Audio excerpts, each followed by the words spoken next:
Hello everyone, my name is Min and I am your dead DM, and this is not the video about the history of lazy animation. I do plan on getting that video done pretty soon, but I'm making sure all the research is good and the script is good. So, what am I talking about today? Today I'm going to be doing a very short commentary slash rant about the CalArts student protest about tuition. I've done this a couple of times, but every time I've done it, the recording keeps getting corrupted. This is a little bit of a bandwagon as well, because a lot of this has come to my attention this morning. So what am I talking about, right? Cartoon Brew has been delivering the information about the CalArts students protest, at least on my Twitter feed. They're the source that I've been mainly seeing. And today, at least I'm pretty sure today, it's come into my attention today. Cartoon Brew has posted about CalArts students are protesting their, I'm gonna mispronounce how this number is said, are protesting their 50.8K annual tuition. But really, animation students everywhere should be protesting. Here are some other animation school tuitions for 2019-2020 programs. And it lists RISD, Pratt, Ringling, SVA, MCAD, and SCAD. Now, who am I? What do I have to bring to the table on this? Well, I am a SCAD alumni. I went to the Savannah College of Art and Design. So I am someone who has gone to art school, has experienced these crazy prices, and can give you kind of feedback on if it's worth it or not. Now, a lot of artists are talking about their experience today.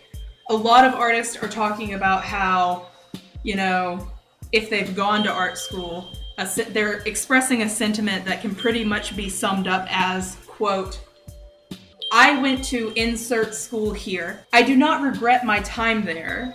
It was great. However, I cannot recommend it to younger artists because of the prices, and with so many assets available to you now, it's not necessarily worth it, end quote. That's basically the sentiment I've been seeing. Other sentiments that I've seen be expressed are a lot of employers don't look at what school you went to. They look at your demo reel and they look at your portfolio and they decide based on your skill level, not the school you went to, but your skill level, if they want you to work for them. So, I want to talk about my experience briefly, about why I went to art school, about it being worth it to me, and offer you alternatives, right? So, why did I go to art school? I was a self-taught artist. I always say tart every time. I was a self-taught artist for about 5 years before I went to school for animation, right? I've been actively trying to become a better artist for 10 years now, and half of it was self-taught and the other half has been professional. So why did I go to art school? I went to art school because I didn't know how to teach myself how to do things. At the time before, I needed guidance. And I think a lot of people express this sentiment. I've had a couple of people since talking about it on Twitter that have expressed to me that they need people. They need people to work with them one-on-one. And that's what I needed. I needed somebody to teach me. And that's what I got. I got what I needed. I met, professors and stuff. So, how do you get better? What are you paying for at art school? I would argue that you're only really paying for two things at art school, right? You are paying to make good connections. I would say that's the first one. Your professors are normally, at least from my experience as SCAD, your professors are industry animators that have basically retired. You're meeting friends who have amazing skills and have worked hard and they support you. You're paying to make connections like that in the industry. And you're paying to learn about critique. You're paying to learn about critique and constructive criticism. And if you know me as a person and if you've seen my Art of Critique video, You know, I am very passionate about critique. I genuinely believe the only way to make significant progress as an artist is to get critique. And the reason I think this is because I know this from firsthand. And I know how difficult it can be to start taking critique for young, new artists. The reason critique is important is because you pour your heart and soul into art. It's very personal. And if you want to be a professional, if it's personal, you have to be ready for people to destroy it. You have to be ready for that. And I think my biggest issue with whether people should go to art school or not is because, you know, if you don't go to art school, it's hard to know what critique to take. Because I would like to say, as a blanket statement, the majority of people that are going to find your work and critique it don't know what the fuck they're talking about. I've talked to several people, and I've, you know, helped educate people about animation and teach them the truth, the industry truth, you know? A lot of people online don't know what the fuck they're talking about, right?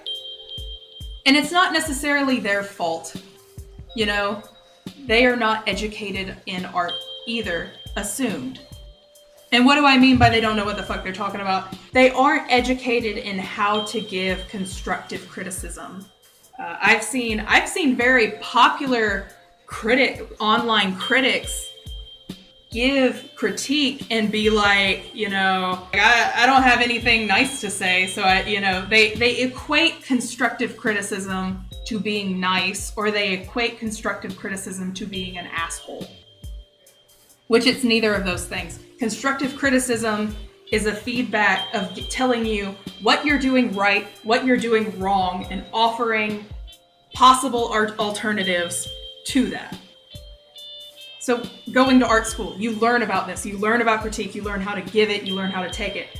What you're learning is you're learning how to detach yourself from your work, to take in the critique, whether it be positive or negative or both, and you learn how to digest it and take what you think is genuinely important.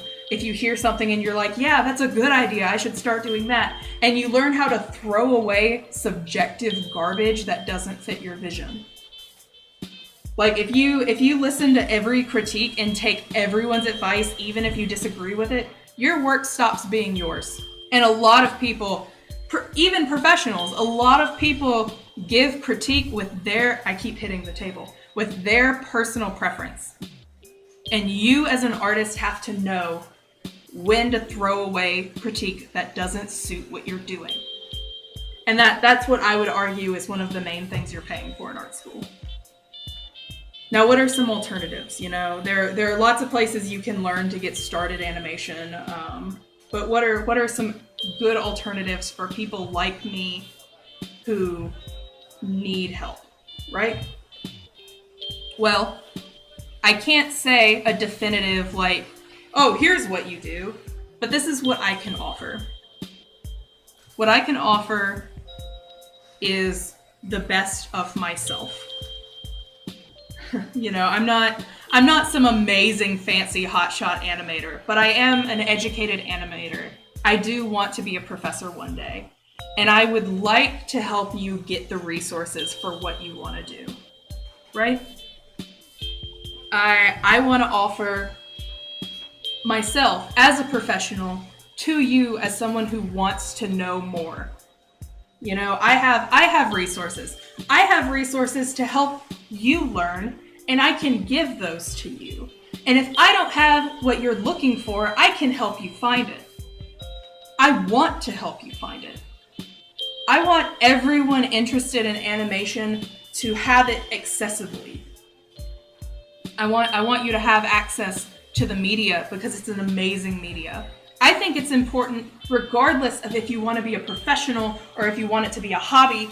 I think it's important for those assets to be available to you, especially if you're not sure which one you'd prefer. Like if you think you want to be a professional, but you aren't sure, there's no reason for you to go to art school just to learn that you hate it. There's no reason to pay that much money for something like that. You should be able to test it out before you do it. And if it's a hobby and you just want to get better because you like doing it and want to, that's another great reason to not have to go to college for it. So I would like to make all of my resources available to you and help anybody interested in animation, you know?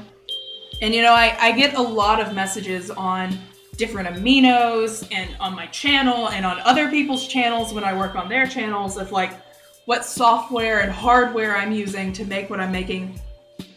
Let me just say as a blanket statement, and this may, outrage those of you who want to get better fast and see instant gratification for your animation practice. You don't need software to start practicing animation. You don't need a tablet to start practicing animation. I can definitely say from the perspective of SCAD, your first animation class is not animating. You are not digitally animating. You can start by practicing poses. You can start by practicing the life drawing skills to analyze movement. The first animation class you take at SCAD is something called action analysis. And the whole quarter, all you're doing is drawing poses from life. You are learning to analyze movement. There's no animating.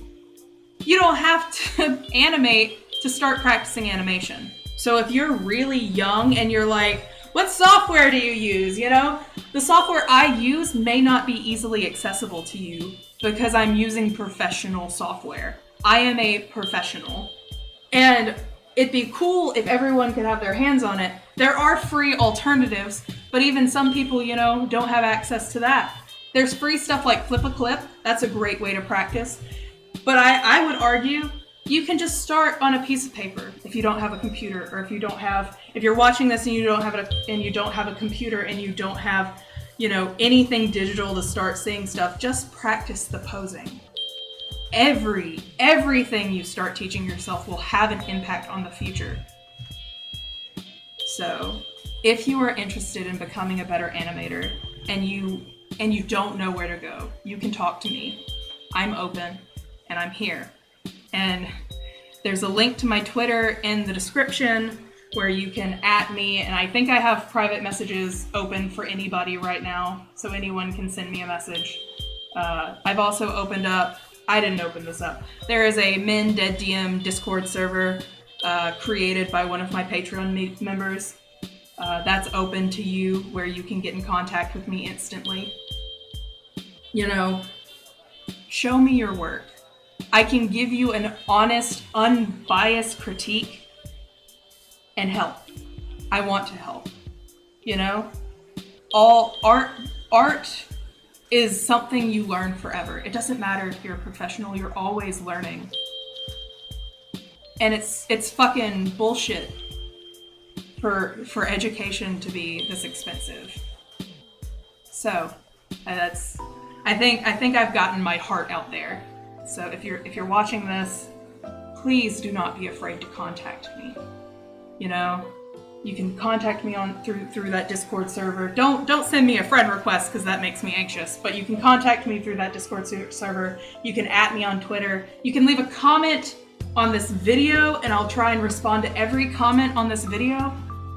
You can come to some of my live streams. I stream on Twitch pretty consistently. I'm getting ready to move, but like in the middle of any stream, like if I'm playing a video game, just be like, hey Min, insert question here about animation. I'll be like, oh, stop everything. I want to be available to you because, I'm still a young animator in a lot of ways. I'm a professional, but I'm still a young professional. And I think it's never too early to start investing in the next generation of creators. If you want to get started, contact me. I think I've rambled enough. All right, my name is Min, and I hope you like, comment, and subscribe. And I hope you have a wonderful day.